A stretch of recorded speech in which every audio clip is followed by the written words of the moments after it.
আসসালামু আলাইকুম। বাসায় যদি সেমাই থাকে তাহলে এই রেসিপিটা অবশ্যই বানাবেন। খেতে এত পরিমাণ মজা, খুব অল্প সময়ে এই জিনিসটা বানানো যায়। বাচ্চা এমন বড়রা খুব পছন্দ করে খাবে।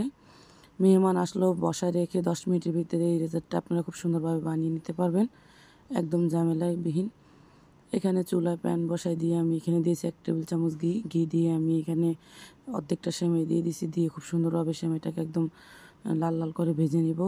আপনারা ঘির পরিবর্তে এখানে রান্নার রেগুলার তেলও ইউজ করতে পারেন।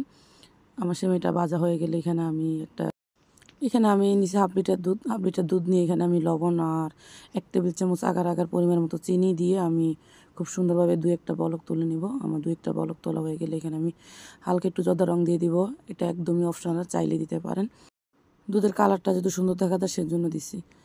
দুধটা আমি একটু ঠান্ডা করে নিব। নিয়ে আমি এখানে যে সেমাইগুলো ভাজা রাখছি সেমাইগুলো একটা মোল্ডে ঢেলে নিব। নিয়ে আমি উপর থেকে দুধটা ঢেলে দিব। দিয়ে আমি সেমাইটা আর দুধটা খুব সুন্দরভাবে মিলিয়ে নেব। নিয়ে এখানে আমি কিছু কিশমিশ আর বাদাম দিয়ে দিব। দিয়ে এটা ঠান্ডা হওয়ার পরে 1 ঘন্টার জন্য আমি ফ্রিজে রাখবো, যেহেতু গরমের সিজন ঠান্ডা খেতে বেশি ভালো লাগে। ফিরে আসলাম 1 ঘন্টা পর, খুব সুন্দরভাবে এটা সেট হয়ে গেছে। এখন সাইড থেকে আমি একটু একটা ছুরির সাহায্যে ছাড়িয়ে নেব। আমার এটা ছাড়ানো হয়ে গেলে আমি খুব সুন্দরভাবে এটা প্লেটে ঢেলে নিব। প্লেটে ঢালার পরে আমি এটাকে আমার পছন্দ মতো আমি কেটে নিব।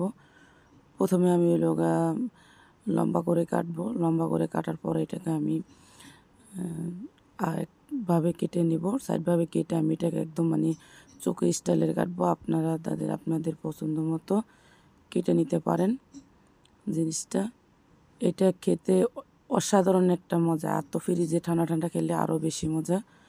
আমার আজকে সেমাই রেসিপিটা যদি ভালো লাগে অবশ্যই লাইক, শেয়ার, কমেন্ট